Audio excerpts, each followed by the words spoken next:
Hello, Gemini. Welcome to your new moon astrology forecast. Thank you for being here. My name is Dee.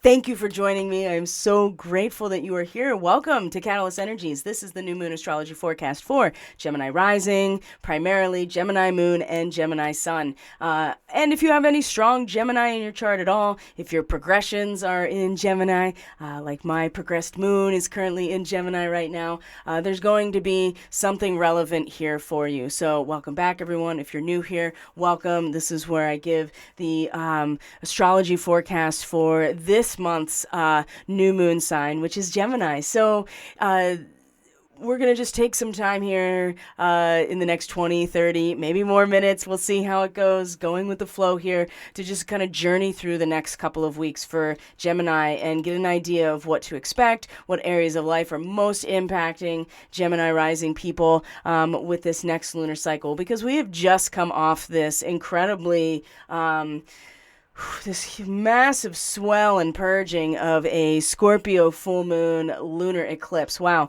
So in our Starseed fellowship last night, as I'm recording this, you had a pretty deep debrief of the eclipse, even though it was 2 weeks ago. And we are truly talking about the next new moon cycle, the next lunation, which is not an eclipse. It is, in fact, a completely normal, whatever that means, normal new moon, no eclipsing. We do have a solstice coming during this whole lunar cycle as well that is worth mentioning. And Mercury is going to station direct during this time, which of course, as a Gemini person, this is your planetary ruler and representative. So there, with the new moon in your sign, regardless if it's a rising sun or a moon, because it's all represented in this moment, there's seed planting time when it comes to who you are, Gemini. Your subjective experience of who you are, your personality, the person you present to the world, how you know yourself, all of those first house type of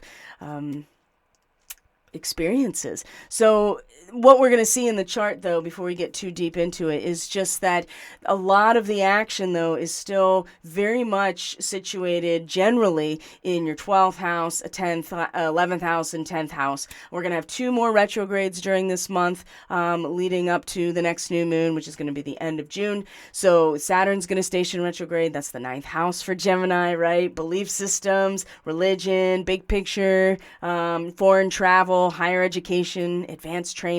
All of these things are based on a system of understanding, right? Where the friction of opposition or polarization is what sparks, the fire that eventually is the catalyst for the transmutation, right? Just like in chemistry, alchemy, however you want to think about it, heat is one of our, at least in this reality, is a primary catalyst for chemical reactions and changes. And that's what transmutation really is. Except in alchemy, we are taking something that has been, and you have the rising of the phoenix. You turn it into something more valuable than what it started as. And presumably when you come to an understanding of what had just been conflicting ideas, for instance, which is truly what Gemini represents, then you come to the creative third, or the creative transmutation, or the creation of something new.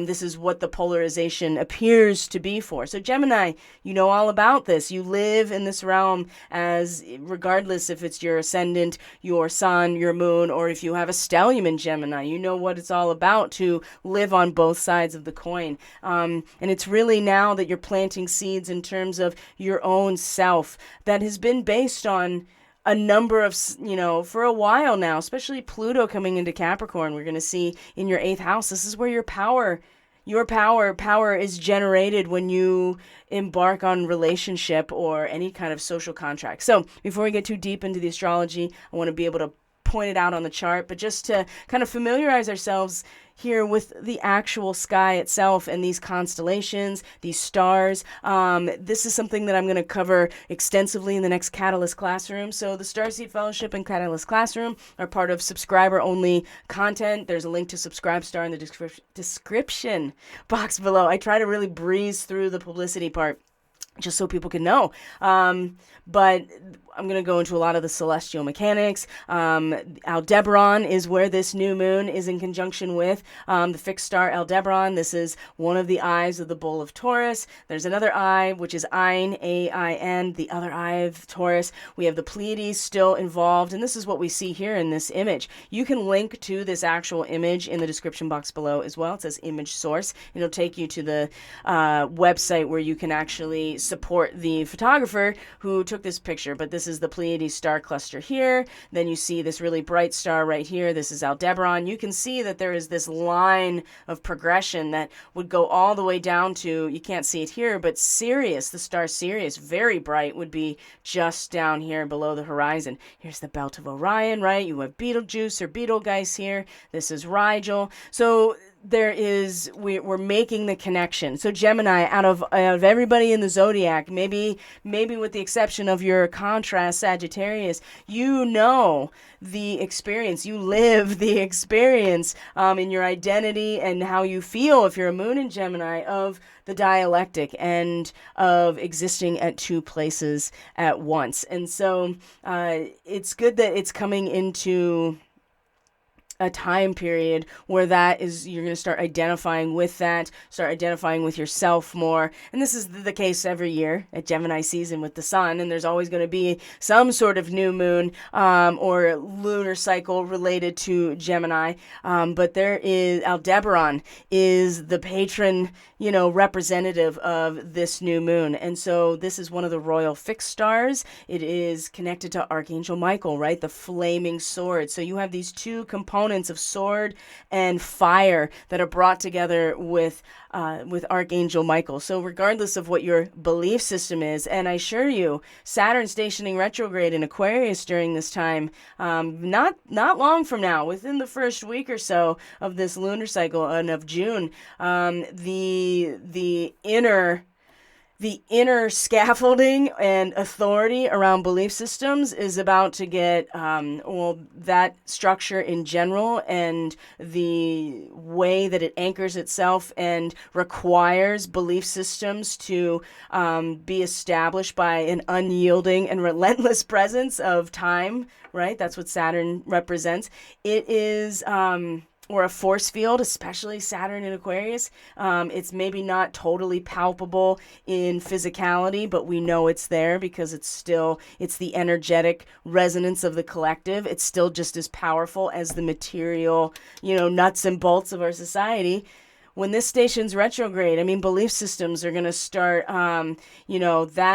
that sense of security and confidence or unyielding and relentless necessity for proving these things is going to become that much more internalized, right? Imagine, what happens when a star starts dying.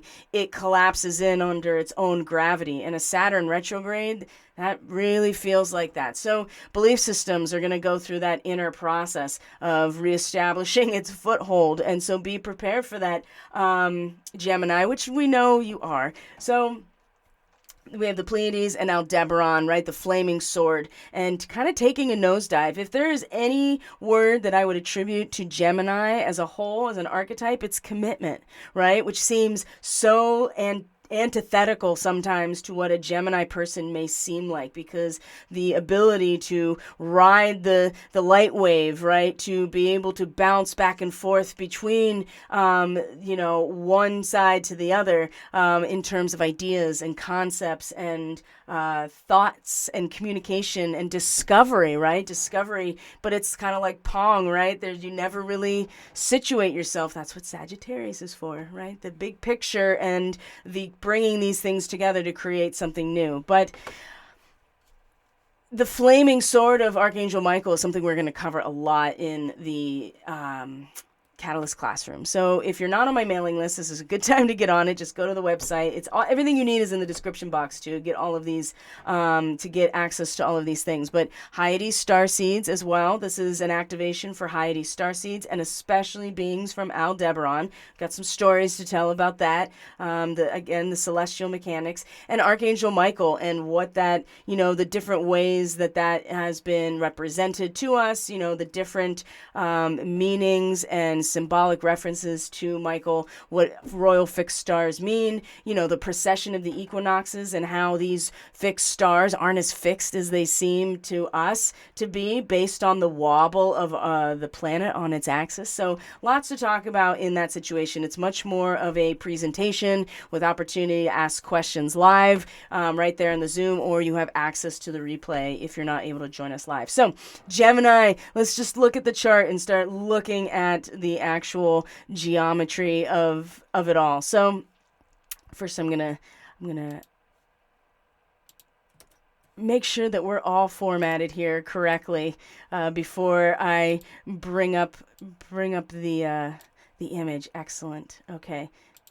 Okay, guys, here we are. So this is our chart for the new moon on the 30th of May. So this is Monday, roughly 7:30 a.m. Eastern Standard Time in the U.S. This is Memorial Day. So a lot of people are already going to have the day off if they're in a position where that's the case. And the standard Memorial Day types of events, picnics, parades. When I was a kid, my dad's a retired firefighter and he is retired Navy as well. And my grandfather was a military, and it's just something that runs in that side of my family. So Memorial Day parade was a big deal when I was a kid. So many people are going to be engaged in this and kind of bringing their attention towards what that represents, which is memorializing and remembering and celebrating the sacrifice of veterans and soldiers, right? This is also where it started, actually. Speaking of, this is very interesting. And there's a reason that certain things have transpired, I think, because of what Memorial Day ultimately represented, which it's my understanding it goes back to the Civil War. And it is in reference to the end of the Civil War. And, there was a group of emancipated slaves who had decided to give a proper, military, at the very least, proper burial to, I believe, Northern soldiers that had died during the battles as they had entrenched themselves in the South as the Civil War was ending. And so the original Memorial Day is attributed to the Civil War in the U.S. and specifically the commemoration by those who were, stood to gain the most out of the situation, for those who made a sacrifice. So that's something to consider as well, because when you think again about Archangel Michael and this archetype of the, leader of the heavenly guard and this sense of righteousness in Gemini, like I said, the commitment to the goal and to the opposition of oneself in that division is very present at this 9 to 10 degree Gemini location. So Gemini as an individual with this new moon, certainly planting seeds of intention for growth in terms of who you are, and to have the capacity to take the plunge, to commit unequivocally to something, because a masterful Gemini, Mercury, the magician, truly is able to recognize that this opposition, this dialectic, is truly one and the same. But it's in the separation that we have the opportunity to actually transmute in the first place. And so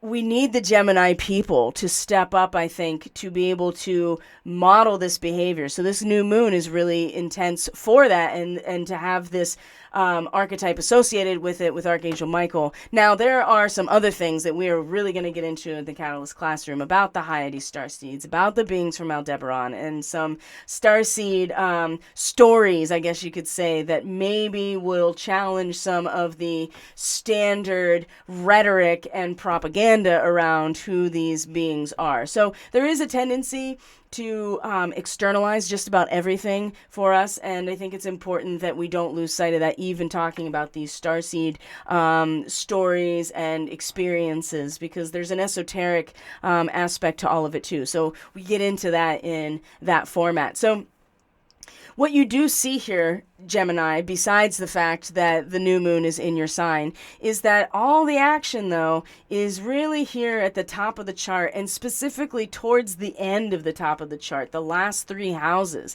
You do have Saturn in Aquarius that's about to station retrograde. Like I said, this is where we really start to bear down in terms of our, Gemini, in terms of belief systems, and what is the big picture for you. What establishes meaning for you to expand and to understand, and we get those experiences through certain types of activities, because it is in fact a fire-based house, and the 9th house is the Sag house. So as for a Gemini person, belief system really goes from the realm of ideas that you identify yourself as the Gemini to kind of the Prometheus figure of Uranus ruling Aquarius. And but everything else is really in your contribution, the societal context as a whole, which is really, I think, very fascinating for Gemini right now because of Chiron in the 11th house and Jupiter and Mars here together as well. Venus at the point of the new moon will just come back into her home territory. The Empress returns home to Taurus. And as you can see, it's all 12th house for Gemini. Uranus is here. The North Node is here. So the 6th and 12th house have been the areas of the soul's evolution and growth and movement away from in the 12th house. And your ruler, Mercury, retrograde back into the 12th.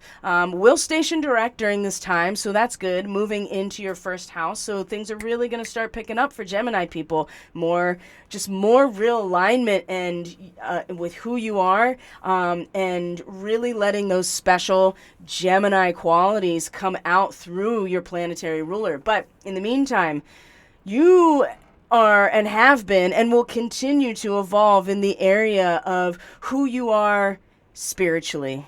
Not who you are now in this personality, which is the first house, but the 12th house is your connection to everything else.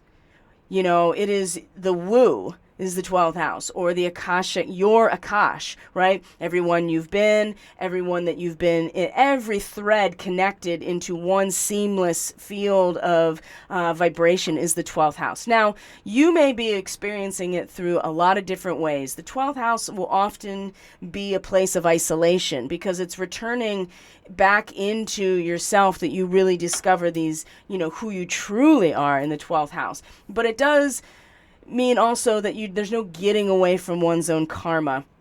Societally, in this lifetime, in past lifetimes, multidimensionally, and everybody that you are in a karmic loop with is all part of this 12th house. So it can be intense. And Gemini, look at all the stack up here. Now that Venus is here, she's ready to walk into this zone and be like, okay, so I'm ready to make some changes, take some authority over the value of my spiritual space and my life and my own karma. So you're really awakening here with Uranus in this area. Like I said, the North Node, so the soul is really finding its growth currently in this direction. And Mercury still has lots to share in terms of introspection. So take the time still to, even after this new moon, and you set these intentions for yourself and your own growth, like to step into a warrior, courageous version of yourself that's not afraid to commit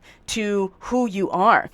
But there's lots here in terms of who you've been, who you're going to be, and every connection you've ever made that is still absolutely part of the Akashic field of humanity, for the galaxy and beyond. It's all in the 12th house. And so Venus in Taurus is going to be very palpable to everybody's senses, in the actual physical senses, material world. So she's really focusing for you, Gemini, on the clearing up all of these loose ends, tying them off, right? Establishing what is important here, the value of experiencing what it means to be at one with everything, and to really know that it's in this area right now. You've spent a lot of time with the North Node in your sign, Gemini, leading up 2020 to 2022, basically, for, roughly the last 2 years, in terms of who you are. Now the momentum is pulling you in terms of the much larger, vaster, broader spiritual picture. And Mercury retrograde hovering around this area is really establishing a clear channel for you as a Gemini to put that energy towards some good use in this area, okay? So what else is really interesting to me about this is we're going to really track Lilith. And that's just because she's already in Cancer. She's going to dip back into Gemini during this time. The true Lilith, that's what I measure.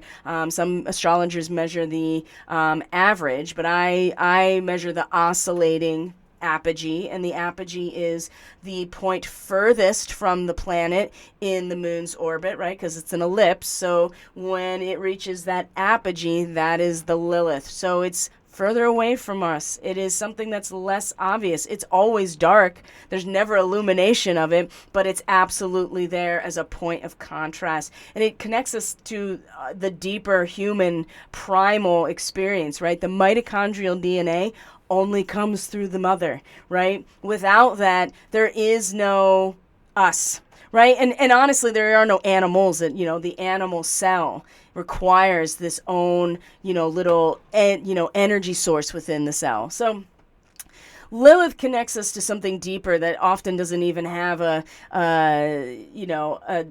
doesn't always have rationality attached to it, but it is very primal, and it's about survival and self-preservation, and not compromising, right? Following through on what one is, deeply driven to do for self-preservation. So there's a lot of stories that we could tell about Lilith as a figure, as a character.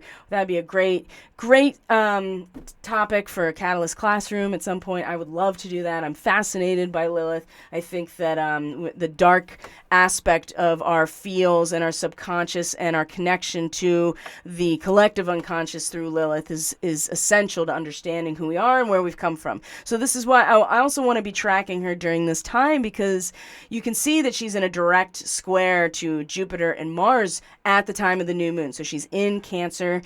She's really establishing a deep connection to these Cancerian elements of protection, right? Guardianship. It is very maternal, right? It's the womb, it's the Holy Grail, it's the vessel, it is the family, it is the Sangha, the spiritual community, it is the shell of the crab, right? It's the exoskeleton of all the pieces that weave together in order to hold the emotional vulnerability of the individual. And Gemini, having this as your second house, the world is your oyster, okay? I don't mean to be so mundane about it and cliche, but it's true. The world, or the second house, the objective reality that you are part of, is your oyster. It is the shell that allows this beautiful pearl to develop, okay? And this is where I feel like the new moon intention can be really the most effective for you, because there's going to be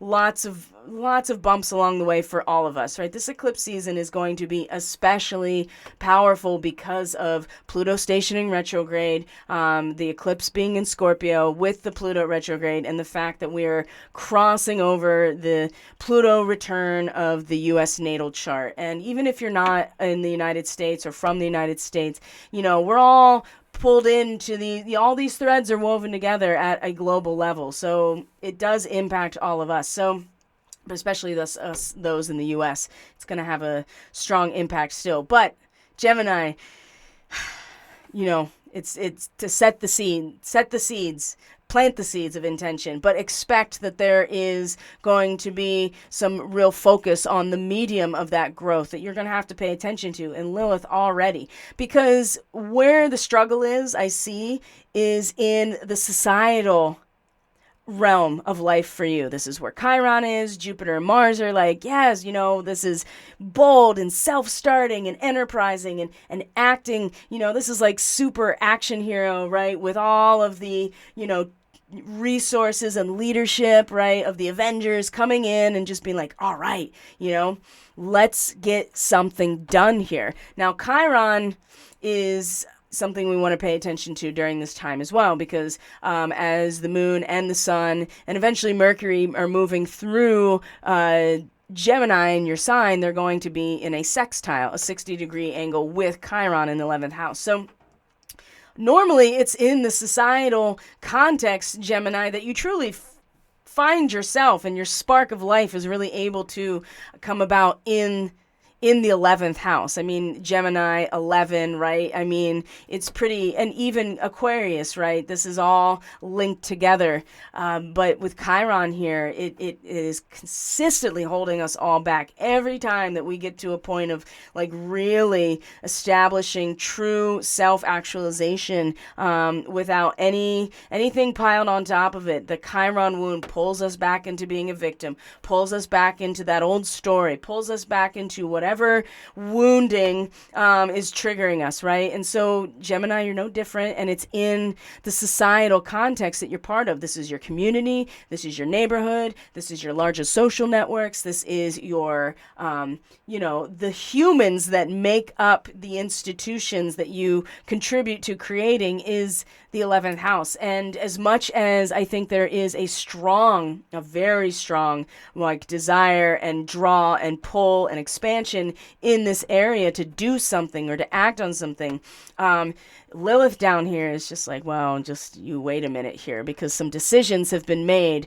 and they will have an impact in this area, regardless of what you want to do up here, okay? And I'm not suggesting that you should not follow or pay attention to what's happening at the social level, but realize there are very deep and subtle or not so subtle challenges to this that are important to pay attention to, because without the oyster, Gemini, you don't get here successfully. So a lot of this seems to be more about understanding that, and understanding and letting go of what has already transpired at a soul level around these things, and to really truly let go of probably what you're the most familiar with at a soul level, which is generating power within your own self, which makes a lot of sense as a Gemini person, because you have the dialectic within you. And if you understand that as a magician, right, you are going to do that work within your own self with your own resources to find power. This is the South Node, right? And so letting go of this requires a trust and a surrender to the larger societal context, which I think is going to, let go of what has been so that you don't shut yourself off from being part of it again. I suspect with Neptune stationing retrograde during this time, it's going to be much more at the other end, towards the end of the month, leading up to the next new moon, that the fog really clears. In my opinion, Neptune stationing retrograde is actually the outer fog clearing, and really giving us an opportunity to see things clearly out there that allows us to then to start seeing things and feeling things clearly within us as well. And so in terms of your mission or your public or professional life, the 10th house is your career and the contribution to society and the nature of the society you're contributing to. I think that the broad spectrum spiritual nature of it is still going to be very strong, but I think that you will find there's going to be challenges along the way, and there's also going to be there's going to be some support and opportunities to realize that you don't have to follow the same pathway again, right? That there's a generalized thing here in terms of your mission, your spiritual mission as a Gemini, right? But you'll also find that, there's no limit to the possibilities of choices that we can make in any given, and what direction we want to go with things. So let's start just kind of breaking this down. I feel like that there's going to be a full moon in Sagittarius on the 14th. We're going to have a solstice, right, coming into the second house. And so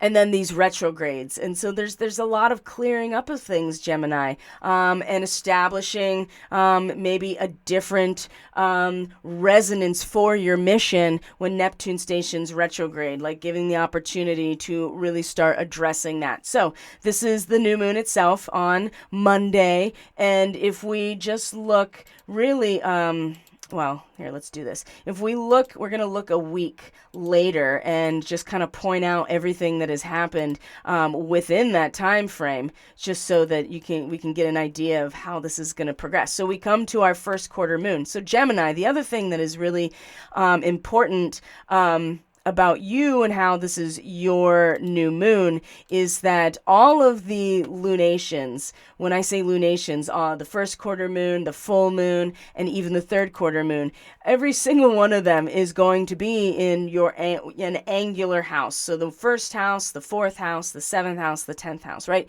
These are the angular houses. They have a lot to do with you and your personality. So your personality, your character, the fourth house, who you are in relationship, the seventh house, and who you are in your public sphere, right? What is your contribution? These are all the areas that the moon is going to go through. So again, Gemini, we really are talking about a cycle that is at every turn is bringing your emotional and intuitive awareness to some aspect of who you are. And like I said, you've had a lot of time with the North Node in your first house the last 2 years that has really allowed you to evolve in who you've been. And so while there is now the Gemini focus of evolution at the spiritual and transcendental level in the 12th house, there's still plenty here to be working with as the sun is in Gemini and Mercury comes into Gemini and eventually Venus comes into Gemini during this time. And so these are all personal planets. They're very accessible to all of us in terms of our expression, our feelings, and our thinking. So you don't want to not pay attention to these things. And in fact, you're going to have to, establish a relationship all along the way with that. But also remember these larger and sometimes more elusive types of planets and objects are still very much situated in the areas of life that have to do with, your contribution to society and society. So this is, we're all challenged about living in two places at once. And it just seems so fitting that, like, you as a Gemini, like, all about this. And so you don't even really have to do much as much as just be aware of it so you can kind of surrender what had been the go-to in terms of generating power for yourself, which is, this 6th house Scorpio deal. So here's the 6th of June. So the 7th is when the moon in Virgo is going to square the sun. But in the meantime, let's, we're looking at Mercury stationed direct right at the Pleiades and now is moving back into your sign. Saturn has stationed retrograde at this point, of course, and Chiron was in a sextile to the sun. So that's our first real connection that I had talked about with Chiron and the sextiles to the Gemini energy. So at this point, 15 to 16 degrees of the sun in Gemini in your sign and Chiron in Aries as well. And this also is a dual starseed activation. The sun is coming into Orion territory, and Chiron is actually activating the Andromedan starseeds from Andromeda constellation. So the sextile here, whenever there's this sextile over to Chiron, it always seems to me like an opportunity to transcend the old identity or the old wound or, take yourself out of the hurt and pain and actually step into the mastery of Chiron as the master teacher rather than continuing to put yourself through painful experiences because you are you feel responsible in some ways. There's that victim-savior dichotomy that comes up. And so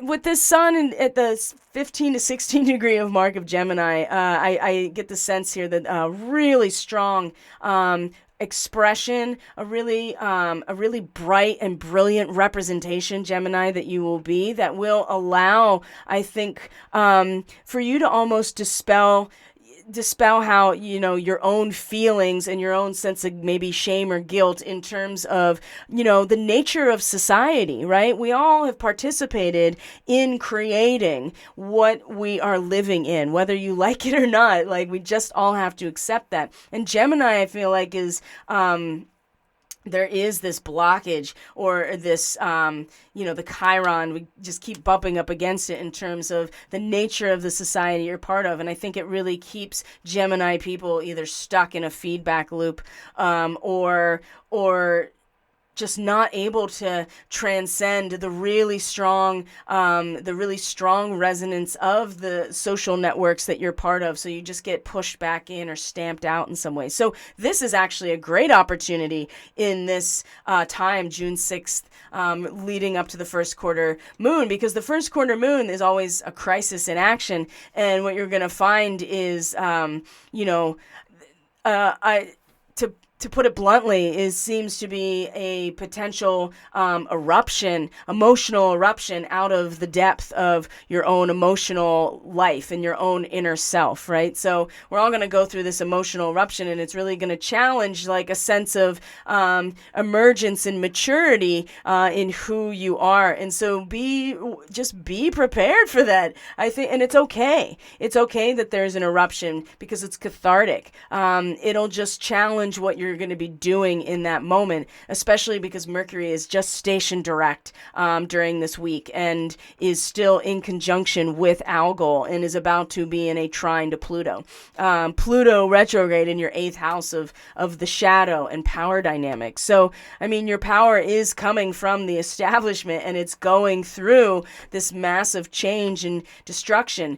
And the South Node is really signaling that you are pulling away from this potential at a soul level to generate power within yourself. Gemini can see how this can feel like you are, just blowing in the wind in some ways, or having the rug pulled out from under you. And Chiron in the 11th house is just in society being like, yeah, you can't get out from this, right? You are always going to be, it's always going to be this way. And you never get to make a decision in any moment to change your frequency or resonance. And this position of Chiron is actually such a huge lesson for all of us right now. So the sextile to Chiron, and then we have right after that, we have the moon square to the sun. So if it feels like that it's challenging some sort of progress or maturity, or just an emergence of something more mature in terms of your identity, it's okay, because this conflict in these squares is part of the learning process. So that's something that's happening on the 7th. That's our first quarter. So as we come into the second quarter, like I said, Mercury will trine Pluto retrograde again. So perspective. I talk about this a lot in Starseed Ministry broadcast. I just talked about it again in the actual astrology report that's up on all the platforms that you can check out. But the big one here is leading up to the full moon, which is going to be in your 7th house, Sagittarius, very close to the galactic center, by the way. What we're going to find here is that Venus and Uranus come into a conjunction in your 12th house. Now, that's going to be on the 11th of June. So we're getting close to Flag Day. We're getting really close to the solstice as well. And Venus and Uranus come into a conjunction 16 to 17 degrees Taurus. Boy. Here, let me get a good look at this here. And we also see that Lilith and the moon are in a trine with each other at this point. And we also see, like I said, Mercury is now direct. This is your planetary ruler. And so before leaving your 12th house, before leaving Taurus, there is a perspective that you're gaining about your spiritual journey, the transcendental experience, that you're able to access very readily through your mind and your, maybe more internal introspective processes in terms of the 12th house, maybe deep in meditation, and the destruction of the establishment, right, that we're all experiencing with Pluto in Capricorn, and how it's impacting your sense of being empowered. There is immense perspective about this that is still coming through and continues to do so. This is another opportunity for this to happen. Now, Venus and Uranus, though, in the 12th house, it's almost like this perspective is going to clarify things so much that you will have a very, very real, very palpable, it may be very spiritual, but still with Venus and Taurus like this, it's going to be something that is earth-shaking, even if it's spiritual or in the Akash. It's still going to be something that reverberates, and it's going to, like I said, it's going to pull away all the unnecessary aspects down to basically the swords and the wands, the battle between the mind and the spiritual will. And Venus and Uranus together, I mean, this is a pretty strong awakening in the body type of moment, or, relationships like going through a quantum leap or something to that effect. But for you in your 12th house, definitely in the broad spiritual sense as well. So it's really exciting, actually, what Gemini is embarking on in this month, and everything that's going on in the woo, essentially, because that has a direct impact too on who you are and who you take into these cycles of growth and identity, and that's what we're all here to do. So that's the 11th, and so then we lead up to the full moon, which is on June 14th, which is Flag Day. It's also President Trump's birthday, if you're into that, right? If you're not, you can just gloss over it. It's not a big deal. But I do think it's interesting because it is Flag Day. It is his birthday. The sun is in direct conjunction with Mintaka, so I mean, if he was a client of mine, I'd be like, you're Mintaka and Starseed because you have your sun conjunct Mintaka. So take that for what it's worth. The full moon, as you can see here, 23 to 24 degrees Gemini and Sagittarius. Now, when the moon comes into the 7th house, just in general, you become so much more sensitive to the dynamic of your relationships in general. Not necessarily to the other people, although that is part of it, but to the balance of the whole, and the energetic a dynamic of the relationship in and of itself. And so you become more, and as a full moon, very sensitive to it. And it is reflected based on the sun at 23 to 24 degrees, which is really representing this ability to utilize any kind of resistance or challenge as something to show that you can just skate right over it. That's the thing about Gemini, is that, and the Orion starseeds. This is very Orion starseed oriented. The moon will also be in a sextile to Arcturus. So I would go so far as to call this full moon Arcturian as well. So, but it is opposite Orion, and the sun will be directly conjunct stars in the Orion constellation. So these are starseed activations. And it's in the ability to actually utilize the dialectic and the resistance as a way to triumph over something, to get better at something, to use logic and reason and empiricism and the scientific method, for instance, even within yourself and your own identity, as a means to triumph over something, to use the resistance as a means to get better at something. So competition for Orion starseeds is exactly the type of thing that allows them to sharpen their skills, right? And so at this full moon, you will get a really good sense of what relationships you want to,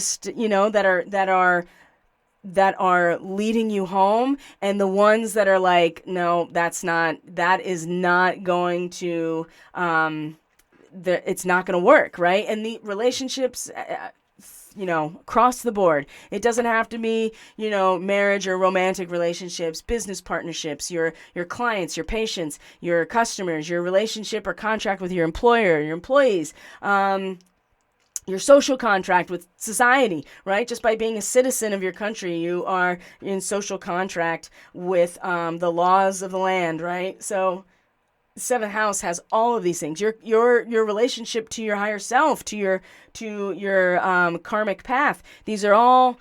It doesn't matter what the relationship is. The seventh house is who you are become in relationship, because it's the mirror of a relationship that draws out the contrast, which is the meaning. It's truly about meaning for you, Gemini. So the meaning of your relationships, truly, the sensitivity and the really strong aha about them with this full moon, very strong and huge Orion and Arcturian starseed activation. So that's something to consider if you know you have those in your chart, and that's something that we could do in a private reading if you are interested in those things. So, and you don't have to have anything at this particular degree. It is just still, in a relationship to Arcturus. So all of those Arcturian starseeds are going to feel it in some way, shape, or form.